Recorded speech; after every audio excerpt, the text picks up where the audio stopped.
Ladies and gentlemen, as we move on to the next session of presentations for this morning, it is my absolute pleasure to welcome our next two speakers to the stage. We have speaking on country, colonisation and continuity, Avondale Farm's living landscape, Avondale Farm on Ballardong Noongar Country in Beverley.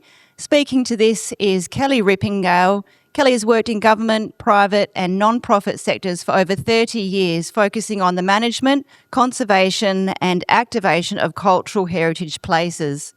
She currently works at the National Trust of Western Australia as the Director of Place and Landscapes, and with her is Alan Beattie from Noongar Land Enterprises. Please make them welcome. Thank you so much. Thank you, everyone, and it's a pleasure to be talking today. So, as the title of our slide suggests, Alan and I are going to give you an overview of a National Trust place known as Avondale Farm. It's one of 65 properties that the National Trust manages in Western Australia, and one that is particularly special to me. And relevant to the theme of this conference, Avondale Farm has many stories which encompass the broad themes of WA's wheatbelt region and which have helped shape its future. So the presentation will be outlining a little bit about the place and its history and some recent and current collaborations on the site between the Trust and Noongar Land Enterprise that pave the way for a potential future for the important cultural landscape of the site. Thanks, Kelly, and hi, everyone. As Kelly said, Alan Beattie, the CEO from the Noongar Land Enterprise Group. Avondale Farm, for those who don't know, is located about 2 hours east of Perth, in the wheatbelt, about 70 kilometres south of Northern. It's certainly in the heart of Ballardong Country and has been cared for through deep cultural knowledge and land management practices by local Aboriginal people for tens of thousands of years. And that continuity is central to the story that we're sharing today. Before going any further, we'd like to acknowledge and pay our respects to the Ballardong people, their elders, past, present and emerging, and all First Nations people in the room today and online, and to the Ballardong Aboriginal Corporation who spoke just before us. Thank you.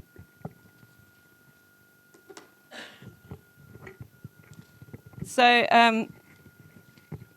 thank you. Colonisation reshaped WA's wheatbelt in profound ways, environmentally, socially and culturally, and those impacts are still visible today. Avondale Farm, the property we're talking about, gives us a unique lens to understand these layered histories and, importantly, to consider how collaboration can support healing and renewal. We know that colonial expansion brought large-scale clearing of land, leading to enormous loss of endemic vegetation. This aerial image shows a stark boundary between the remnant forests east of Perth and the wheatbelt. Today, the vast majority of the wheatbelt's original vegetation has been removed, and it now lays claim to being Australia's most degraded region, with an estimate of only about 5% of endemic vegetation remaining. Most of those remaining areas are granite outcrops and narrow strips of perimeter bush that can't be cultivated. Some are preserved in postage stamp-sized nature reserves, such as the 50-hectare bush reserve on Avondale Farm, which is this little dot in the yellow circle on the aerial photograph there. Around 200 threatened plant and animal species are recorded across the region, many surviving only in these small isolated remnants of woodland and shrubland. Iconic fauna such as the numbat, chuditch, malleefowl and Carnaby's back cockatoos are among the most vulnerable. This land clearing has triggered salinity, erosion, habitat loss and fragmentation. Hydrological systems have been disrupted and entire ecological communities altered, environmental pressures that continue to shape the region today.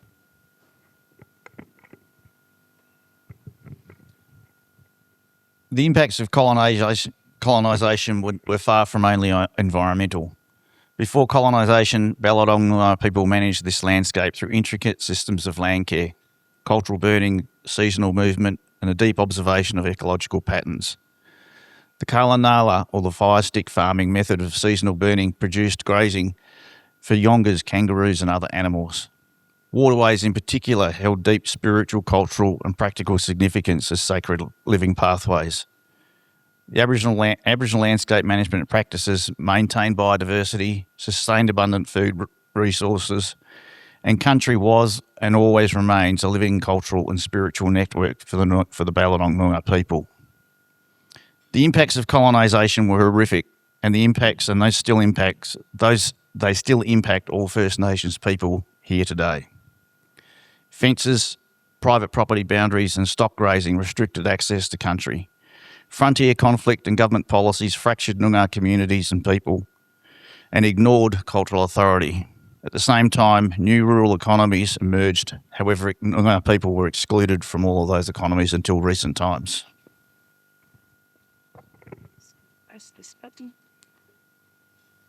700 hectares of Crown land, that's now known as Avondale Farm, is in the custodianship of the National Trust of WA via a management order. The Swan River Colony's governor, Captain James Stirling, played a pivotal role in its origins. Initial impressions by Stirling and others that the Swan River's plains were fertile ground were quickly proven wrong, and a search inland for arable soils began soon after colonisation. As we heard earlier today, Ensign Robert Dale explored and identified the potential of this country between two rivers, now known as the Avon and the Dale, in 1831, and then during an 1835 expedition with Surveyor General John Septimus Roe, when they were mapping an inland route linking King George's Sound, York and the Swan River Colony, Stirling selected 4,000 acres of land for himself that Avondale Farm was part of. The adjoining 3,000 acres were granted to the colonial surgeon and then passed to the first harbour master. Colonisation subsequently introduced large-scale clearing that transformed the wheatbelt's ecosystems. Millions of hectares of woodland and quangan heath were felled to make way for cereal crops and sheep. These land selections and other properties were amalgamated between 1838 and 1889 by the next owner, wealthy settler Nicholas Carey, who was responsible for naming the place Avondale. The acquisition of this land by Stirling reflects the broad colonial project of the 1830s, identifying, claiming and converting Noongar Country into agricultural estates to support the Swan River Colony. His early selection set in motion nearly 2 centuries of agricultural, scientific and heritage activity at Avondale Farm. Through the mid-19th century, Avondale operated as a pastoral run.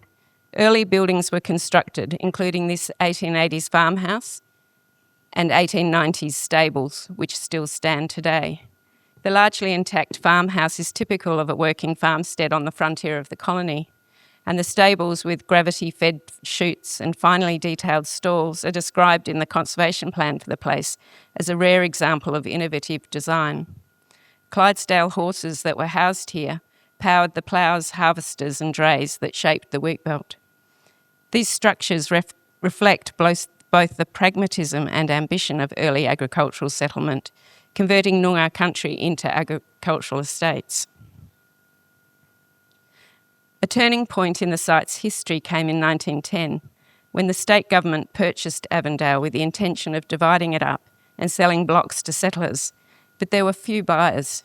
So after World War I, 5 smaller farms were created under the Soldier Settlement Scheme, which was part of national efforts to provide land and livelihood for veterans. A social experiment in post-war reconstruction, Soldier Settlement reshaped WA's rural landscape economy and social fabric. Thousands of returned servicemen were allocated farming blocks, often, like at Avondale, carved from a large pastoral estate or from newly opened Crown land, as part of a national effort to reward military service and boost agricultural production. In WA, more than 5,000 soldiers were settled, particularly across the wheatbelt and the southwest. The scheme symbolised the ideal of the independent yeoman farmer, yet its legacy is mixed. Many settlers faced poor soils, inadequate capital and falling commodity prices, leading to widespread hardship and high rates of abandonment. These struggles prompted national inquiries into why so many farms failed. Large numbers of new farmers, especially soldier settlers, had been placed on marginal land with limited experience. In the subdivision to 5 smaller farms, Avondale's central block, containing the farmhouse and stables, was retained by the government and in 1924 transferred to the Department of Agriculture as a state farm, becoming an agricultural research station that contributed significantly to wheatbelt farming innovation throughout the 20th century. Research stations provided essential guidance, field demonstrations and extension services that helped these communities survive and stabilised. Their findings shaped government policy on land use, stocking rates and sustainable farming practices. The soldier settlement era thus forms a crucial chapter in Avondale's evolution, from a colonial estate to a site of scientific and community value. Seed wheat trials, pasture studies and livestock research were conducted here. A major milestone was this laboratory built in 1930 for research into a Braxy-like disease in sheep that led to a successful vaccine. This is an image from Avondale in 1949, and many of these buildings remain in situ on the site today.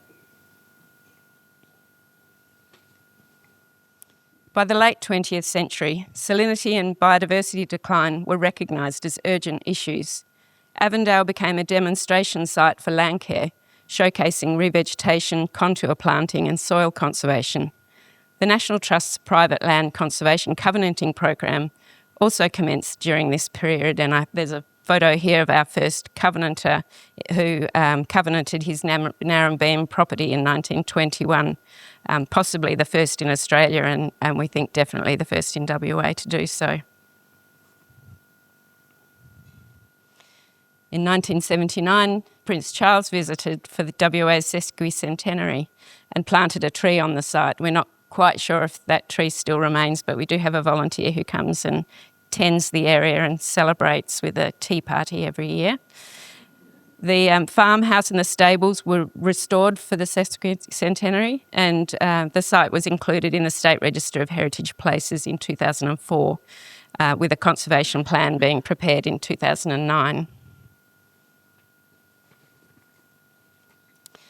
In 2009, the management of Avondale Farm was transferred to the National Trust, marking a shift from agricultural research to heritage stewardship. The Trust has worked to stabilise the site, manage its complex uses and plan for long-term activation. Work undertaken includes preparation of interpretation, flora and fauna management and master plans, conservation of the stables, upgrade of 3 houses to make them available for short-stay accommodation, installation of directional and interpretive signage and bushland management. A resident caretaker assists with site management and with opening the Shire of Beverley's extensive and impressive agricultural machinery museum, which is also on the site. Arable land is leased to an agricultural research and development company with a sublease to local wheat and sheep farmers. Over to you, Alan. Thank you. Together, the Noongar Land Enterprise Group and the National Trust have recognised that as Avondale Farm has the potential to contribute to the growing understanding and significance of Aboriginal land management practices and to help address, to some degree, the damage caused from these farming practices over the past couple of hundred years. 2019 and 2021, the Noongar Land Enterprise Group undertook a national project in looking at bush foods and why was it that there was only 2% of bush foods in Australia grown by Aboriginal people. Associated with that aspect, NLE partnered with the Trust to undertake a study into the feasibility of creating a bush food incubator hub at Avondale Farm. The Yordinge Bar project, or Coming Together, outlines a national approach to growing the bush food industry through Aboriginal participation and ownership. Avondale Farm is positioned as a proposed home for one of these hubs, a place of on-country learning, enterprise incubation and shared infrastructure. The model creates opportunities for Aboriginal governance to support bush foods and economic self-determination, not only on Ballardong Country, but throughout Australia.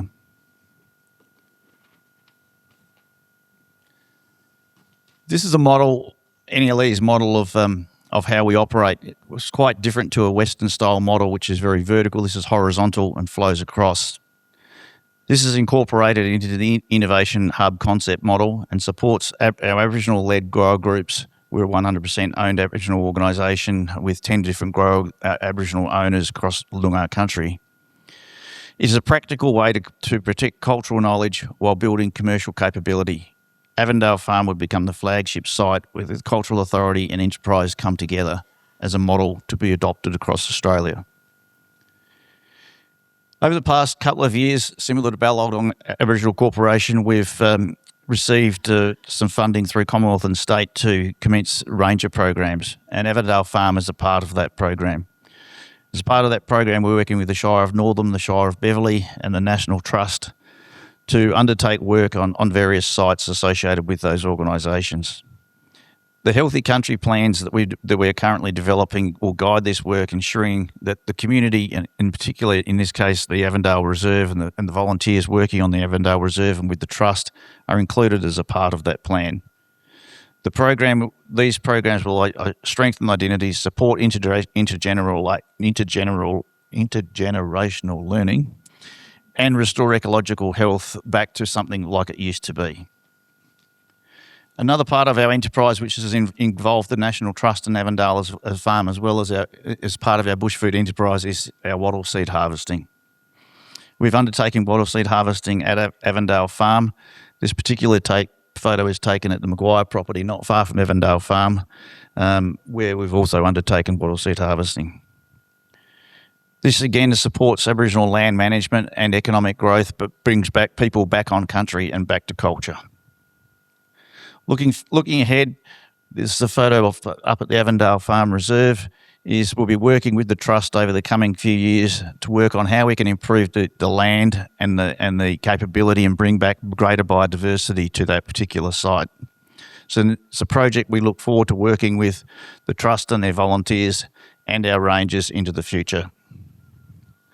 The partnership between the Trust and NLE reflects the shift towards returning decision-making to traditional owners, embedding cultural protocols, revitalising Noongar knowledge systems and respecting country.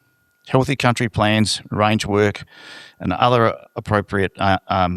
culturally appropriate initiatives aim to address not only the environmental but the social outcomes that have been a result of colonisation. Heritage is not a static past.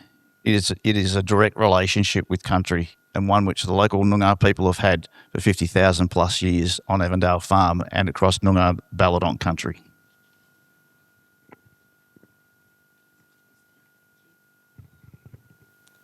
The National Trust is cautiously optimistic that we will be supported with a funding request we have put to government to progress our conservation and sustainability initiatives at Avondale Farm next year. We'll be watching the budget and estimates announcements closely this afternoon. We're really looking forward to working with the Ballardong Aboriginal Corporation. We will be aiming to develop a Noongar Standard Heritage Agreement to guide our work going forward. And we would love to invite you to visit Avondale Farm, to walk its landscape and experience its stories firsthand. You might come across Moo, who's an extremely friendly emu who lives on the site, loves people, and Digger, who's one of the 3 Clydesdales who live on the site. As we reflect on Avondale's layered history, we recognise both the impacts of colonisation and the strength of ongoing cultural connections. The words on this slide were developed with Ballardong Noongar custodians for signage on the site and remind us that this is and always will be Noongar Budja, past, present and forever. Thank you.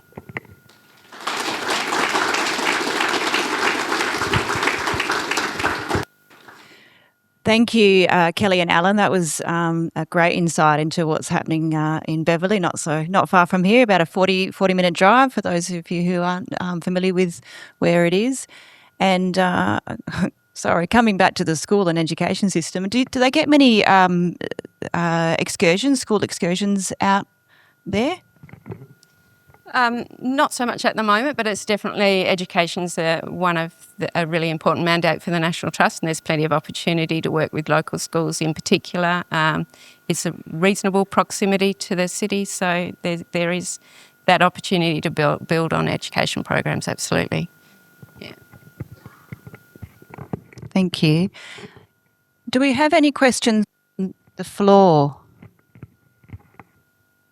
Thank you. There's one coming through. The 700 acres that you said was initially reserved, how degraded did that become? Of that, I don't know if you recall the map that I showed you, there's about 50 hectares that is a bush reserve now.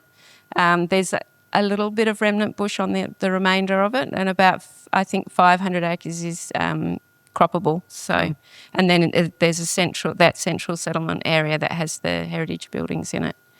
So pretty much that 50 hectare bush. There's a couple of little patches that could be rehabilitated as well. But I think the most important thing, which involves a much broader cultural landscape approach, is to look at connecting areas of remnant bush in the wheatbelt so that you don't have those isolated pockets. And I think the Shire of Beverley has done some work on that.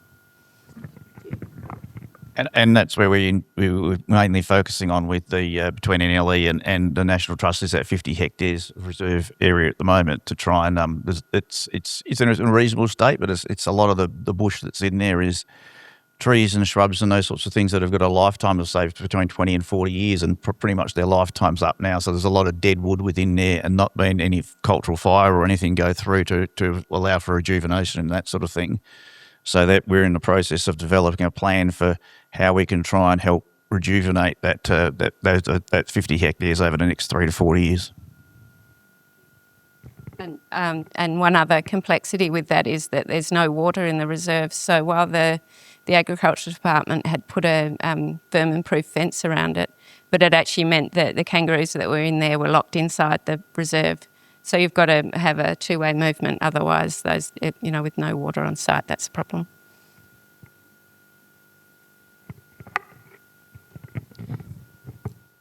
So we've got a question on our online platform. So I'll do these next two together. What are you hoping to get out of the budget? You mentioned pending funding, ... What will you be doing at Avondale if you do get that funding?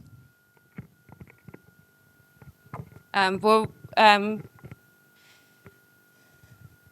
not sure how much I'm allowed to say in terms of what we've, in terms of the budget, but we have put forward a request that would help us plan for some of our future desires for Avondale, but we are open at the moment. The master planning and work that was done was more than 15 years ago, so all of that. So the initial work would be reviewing the plans. So we need conservation plan updates. We need to review the condition of the land, but then also to look at a business case for what may be appropriate to help sustain the site into the future. There's lots of ideas, but there's nothing. We're open, so there'll be a lot of engagement involved in stage one as well.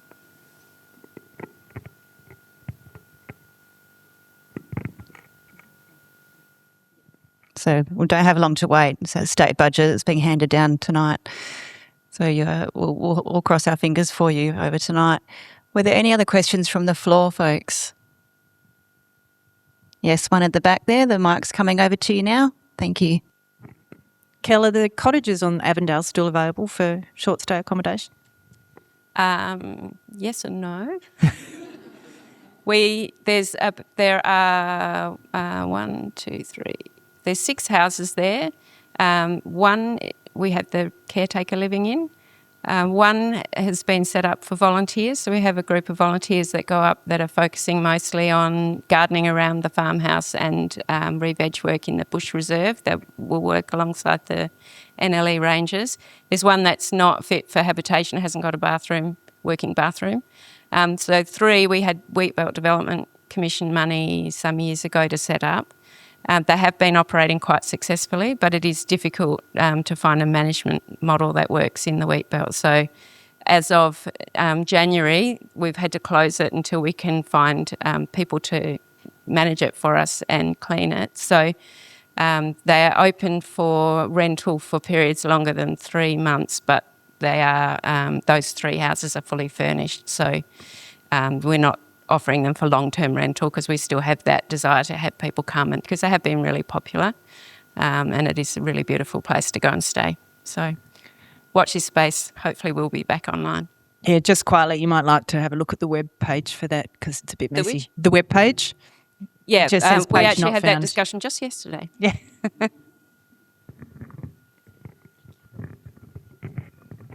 Thank you so much. Please put your hands together again for Kelly Rippingale and Alan Beattie.